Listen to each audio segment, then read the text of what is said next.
Yeah, this was the testing vlog of my GoPro using mic where I have installed this thing so we can get a clarity.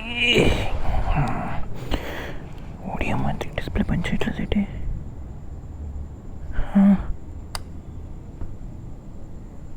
అమ్మ. What the fish? Scan communication failure. What the fish, bro?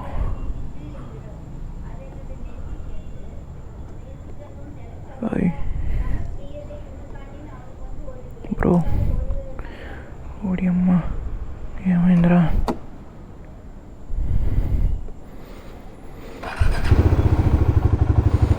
ఓడి అమ్మ ఒక బొక్క ఇప్పుడు 2000.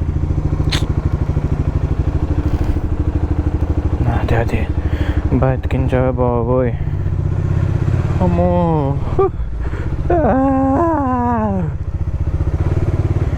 చూద్దాం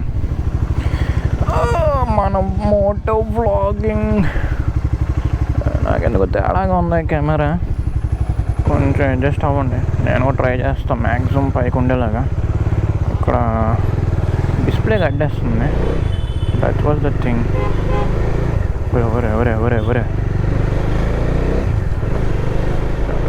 thing I was thinking. చూద్దాం. మరి ఇప్పుడు office నుంచి వస్తున్నారు. ఈ జనాలకి ట్రాఫిక్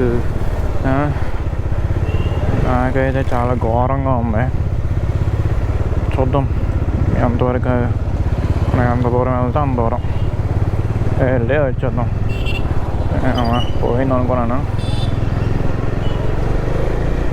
జనాలందరూ వెంటనే చూస్తారు అనుకోండి, ప్రాబ్లం లేదు. ఇది నా ఫస్ట్ మోటో వ్లాగ్ చెన్నైలో. చూడండి ఎలాగ వచ్చేస్తున్నారా అందరు. ఇప్పుడే ఇంకా ఆఫీస్ నుంచి బయటికి రావడం జరుగుతుంది.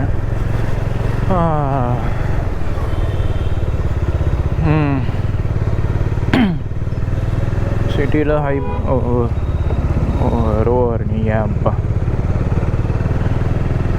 సిటీలో హైబీ ఎందుకు వేస్తారో అసలు. డ్రైవింగ్ అసలు మినిమం కామన్ సెన్స్ కూడా ఉండదు వీళ్ళకి. రోడ్ల మీదకి వచ్చి పడదొక్కుతారు.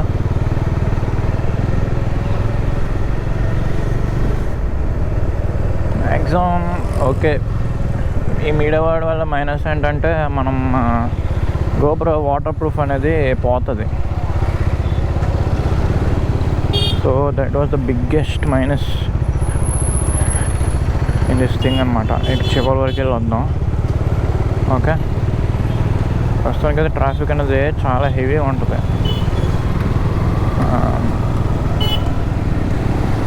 నేను బలకుంటున్నా వేసుకొని తిరుగుతానే ఏంటో.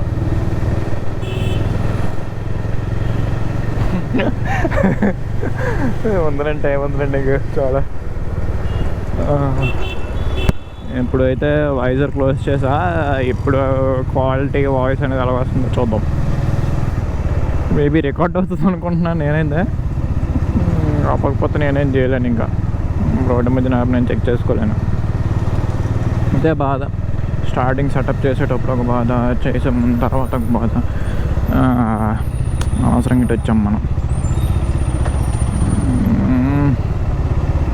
మెయిన్ రోడ్ ఎక్కేద్దాం, అదే బెస్ట్. జనాలందరూ అలా ఉన్నారంటే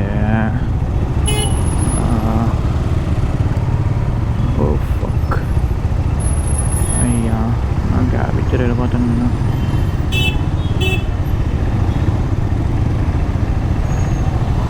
ఒక ట్రాఫిక్ సార్. ఈ ట్రాఫిక్లో ఈ వైజర్ వేసుకొని తీయాలంటే ఇదన్నమాట.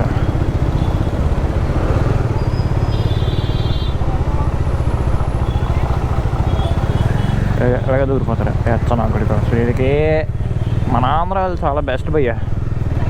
ఈ ఊరికాని ఊరు వచ్చి అక్కడ వీళ్ళ దగ్గర బతుకుతుంటే మనం చేతకాని అదోళన అయిపోతున్నాం. అదిగో ఏం చెప్తా ఏరా బాబు కళ్ళు కనబడట్లేదా అంటావా హ్యాపీ. నీకు చూడండి నీకు చూడండి జనాలు చూడండి లెగరు అస్సలు ఇచ్చే మాదే రోడ్డు మొత్తం మాదే నువ్వు ఎలాగైనా అనుకో గుద్దుకొని వెళ్ళిపోగానే మేము లేకం. పీక్ ట్రాఫిక్లో ఫోను రోడ్డు పక్కన ఎవరు వస్తున్నారో చూడరు. ఏం చెప్తాం? ఇదిగోండి కదలరు చేయరు అసలు. సరే అయింది మెట్రో ఎప్పుడు అవుతుందేమో కానీ నేటికి 2 సంవత్సరాల నుంచి కష్టపడుతున్నారంటే ఇదే ట్రాఫిక్తో. మనం జస్ట్ ఇంకా 3 months అయింది అక్కడికి వచ్చి.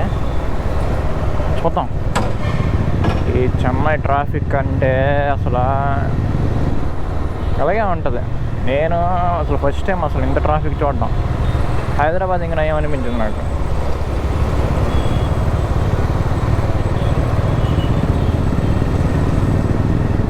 అంతే జనాలు వెళ్తారు వస్తారు 9 to 5 జాబ్ చేసుకుంటారు తింటారు తిరుగుతారు రిపీట్ అంతే. ఇంకా జనాల లైఫ్ స్టైల్ మార్చేసింది. ఈఎంఐ అనేది పెద్ద ట్రాప్, నిజంగా చాలా పెద్ద ట్రాప్ ఈఎంఐ. మీకు ఒక ఉద్యోగం వచ్చింది కాబట్టి ఆ వస్తున్న జీవితంతో నేను నమ్మకంతో ఓకే మనం ఈఎంఐ పే చేయగలం అనే ఒక దీంతో నువ్వు ఈఎంఐ పెట్టుకున్నావు అంటే దాని అర్థం ఏంటి? నువ్వు ఆ జాబ్ మానలేవు. నీకు అది ఇష్టం ఉన్నా లేకపోయినా నువ్వు ఖచ్చితంగా చేయాల్సిందే ఎంత కష్టమైనా సరే. ఎందుకు? నువ్వు ఆల్రెడీ ఈఎంఐ పెట్టి దొబ్బించుకున్నావు అక్కడ, నువ్వు ఐఫోన్ కొనుక్కున్నావు అంతే. ఎవ్వరు ఏం చేయలేదు దానికి. అది ఎవరిష్టం వాళ్ళది, ఎవరిని జడ్జ్ చేయడం కాదు. కానీ ఇప్పుడు సపోజ్ ఇప్పుడు ఉద్యోగం నచ్చలేదు నువ్వు మానేస్తాను అంటావు, ఇటు పక్క నీకు ఈఎంఐ అనేది తడుతుంది అనమాట. బ్రో నేను ఉన్నాను బ్రో నా డబ్బులు ఎవరు కడతారు, కట్టకపోతే ఇవన్నీ పట్టుకు దొబ్బేస్తారు వచ్చేసి అని చెప్పి అంటారు. నేను ఈ మైక్ టెస్ట్ కోసం వచ్చాను ఈ ట్రాఫిక్కి, రోజు తీరిపోతుంది ఇరుక్కుపోయాను ఇక్కడ. ఏం చేస్తాం తప్పదుగా. అలాగైనా సరే ఇప్పుడు ట్రాఫిక్ నుంచి తప్పించుకొని వెళ్ళి రికార్డ్ చేసి మళ్ళీ ఇప్పుడు రూమ్కి వెళ్ళి అసలు ఎంతవరకు రికార్డ్ అయింది, ఏం రికార్డ్ అయింది, అసలు ఆడియో ఎలాగ వస్తుంది, రికార్డింగ్ ఎలాగ ఉంది అని చెప్పి మా పని చెక్ చేసుకోవాలి. ఇప్పుడు నేను ఈ రోజుల్లో బండికి కూడా కెమెరాలు పెట్టుకోకపోతే మనకే దెబ్బ. గుద్దినోడు కూడా నేను వద్దలేదు అంటాడు పాపం. పిల్లల్ని గుద్దేశారు అక్కడ చచ్చిపోయింది.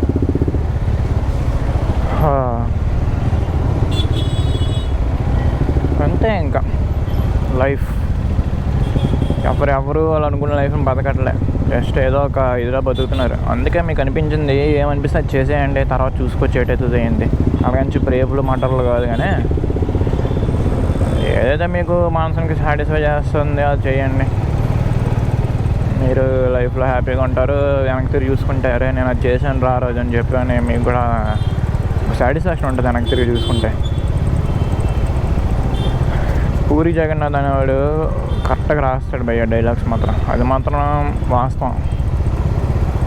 బిజినెస్ మ్యాన్ షార్ట్స్ సీన్స్ ప్రతిసారి చూసినప్పుడు నాకు అదే అనిపిస్తుంది. ఎవరో సిగ్గుపడే క్యారెక్టర్ లేవు ఇక్కడ. నీకు నచ్చింది నువ్వు చేసాయి, తినాలనుకుంటే తినో, పండుకో, కష్టపడాలంటే కష్టపడు. ఏదైనా సరే నీ మీద డిపెండ్ అయి ఉంది. నువ్వు డబ్బున్నాడు